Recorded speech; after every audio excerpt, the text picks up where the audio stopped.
Assalamualaikum warahmatullahi wabarakatuh. Di sini kami akan menyampaikan hasil diskusi kelompok kami pada mata kuliah pemahaman tentang peserta didik dan pembelajarannya pada ruang kolaborasi topik 1. Sebelumnya, izinkan saya untuk memperkenalkan anggota kelompok kami. Yang pertama, Novi Pravitasari. Yang kedua, Rara Ayu Oktaviani. Yang ketiga, Siti Muflihatul Khair.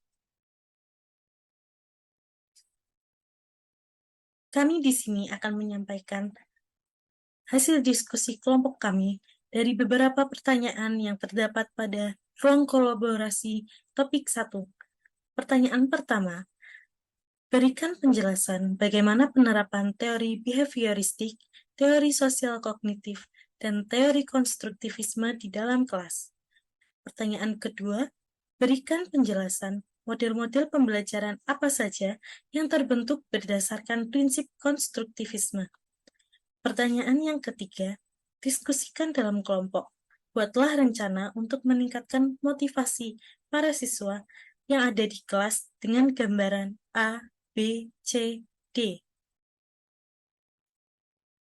Selanjutnya, saya akan menyampaikan hasil diskusi kelompok kami pada pertanyaan pertama, yaitu penerapan teori behavioristik, teori sosial kognitif, dan teori konstruktivisme di dalam kelas. Yang pertama adalah teori behavioristik. Guru memberikan stimulus dan motivasi secara berulang agar siswa dapat memberi respon positif kemudian menjadi pembiasaan. Sebagai contoh, guru memberikan reward berupa poin atau bintang kepada siswa yang mau bertanya di kelas. Sinyal tersebut mendorong peserta didik untuk aktif bertanya. Kemudian yang kedua adalah penerapan teori sosial kognitif. Guru harus dapat menciptakan kondisi suasana yang riang dan menarik dengan cara memberikan materi dan model pembelajaran yang menarik agar siswa tidak jenuh saat pembelajaran. Sebagai contoh, guru mendorong siswa untuk melakukan diskusi kelompok terhadap materi yang disampaikan, meminta siswa untuk menyampaikan ide atau pendapat mereka yang membuat siswa aktif dalam pembelajaran.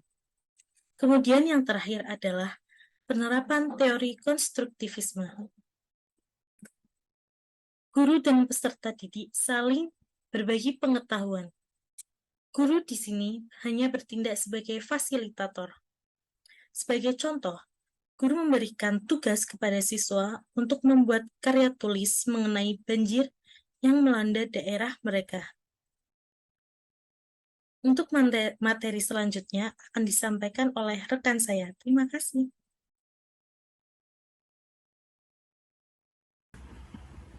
Model-model pembelajaran yang terbentuk berdasarkan prinsip konstruktivisme. Yang pertama yaitu ada model inquiry learning. Model pembelajaran ini bertujuan untuk memperoleh atau mendapatkan informasi melalui observasi atau eksperimen untuk menyelesaikan sebuah masalah. Yang kedua yaitu model pembelajaran discovery learning. Model pembelajaran ini mengarahkan peserta didik untuk mengidentifikasi, memahami, merancang, serta mengkonstruk informasi melalui proses intuitif. Yang ketiga yaitu Project Based Learning atau PJBL. Model pembelajaran ini difokuskan pada permasalahan kompleks yang memerlukan investigasi dan bereksperimen secara kolaboratif dalam sebuah proyek. Kemudian yang keempat ada model pembelajaran Problem Based Learning atau PBL. Model pembelajaran ini merangsang peserta didik untuk belajar melalui permasalahan yang nyata. Yang kelima yaitu model pembelajaran Jigsaw. Model pembelajaran ini merupakan model pembelajaran yang dilakukan secara berkelompok, di mana setiap kelompok terdiri dari beberapa anggota yang bertanggung jawab pada materi tertentu. Kemudian, tiap anggota mampu menyampaikan materi tersebut kepada kelompok lain. Yang keenam yaitu model pembelajaran brainstorming. Model pembelajaran ini merupakan model pembelajaran untuk menghasilkan beberapa gagasan dari seluruh siswa dalam kelompok. Yang ketujuh yaitu model pembelajaran role-playing. Model pembelajaran ini merupakan model pembelajaran bermain peran yang telah ditentukan terlebih dahulu untuk tujuan-tujuan tertentu. Dan yang terakhir yaitu model pembelajaran giving question and getting answer. Model pembelajaran ini dikembangkan untuk melatih peserta didik memiliki kemampuan bertanya dan menjawab pertanyaan. Selanjutnya akan disampaikan oleh teman saya. Selanjutnya saya akan memaparkan hasil dari diskusi kami pada poin yang ketiga, yaitu diskusikan dalam kelompok.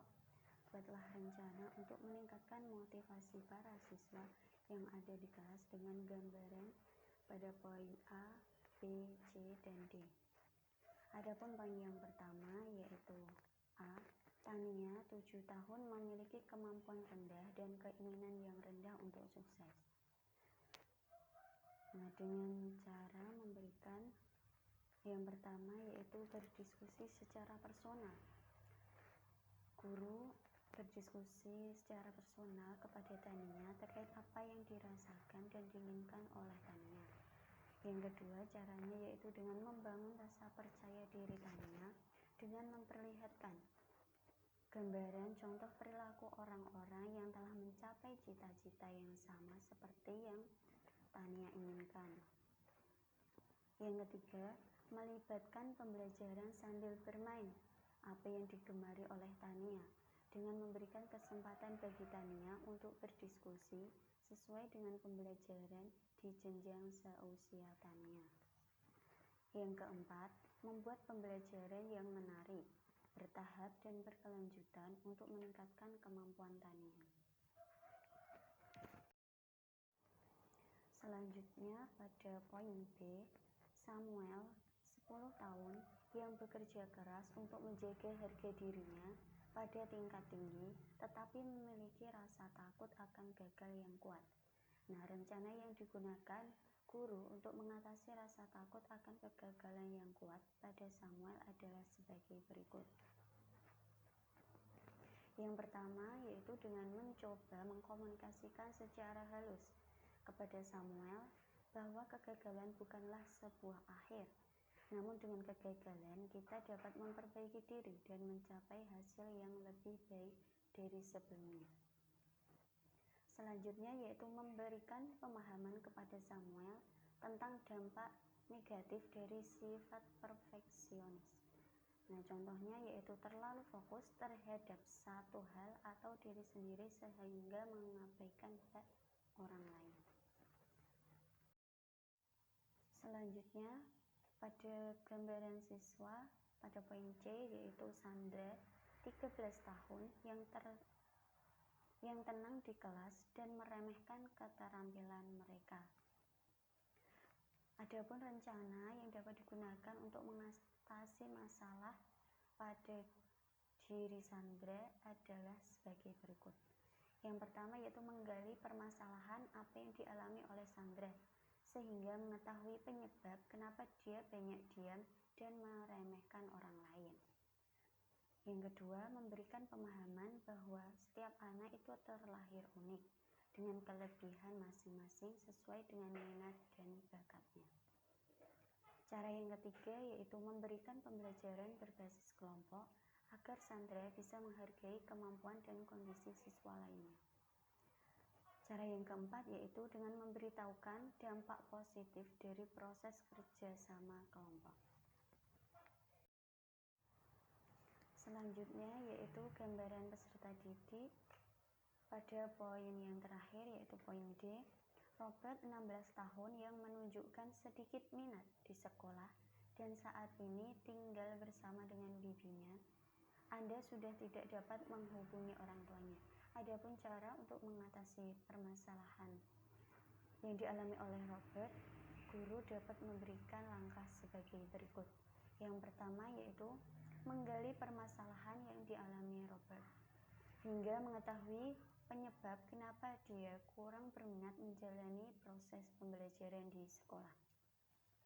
Cara yang kedua yaitu memberikan semangat dan membesarkan hatinya terkait kondisi keluarga yang dia alami. Cara yang ketiga yaitu memberikan penguatan secara mental kepada peserta didik.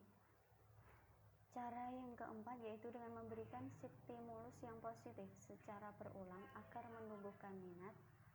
Cara yang kelima yaitu berkomunikasi dengan keluarganya karena orang tuanya sudah tidak dapat dihubungi dan saat ini Robert tinggal dengan Bibi, maka berkomunikasi dengan Bibi terkait permasalahan yang dialami Robert serta memberikan pengertian agar keluarga saling proaktif satu sama lain. Dan cara yang terakhir yaitu dengan bekerja sama dengan wali kelas dan guru BK untuk memonitoring perkembangan dari peserta didik yaitu Robert. Itulah pemaparan materi dari kelompok kami. Apabila terdapat kekurangan, kami mohon maaf. Wassalamualaikum warahmatullahi wabarakatuh.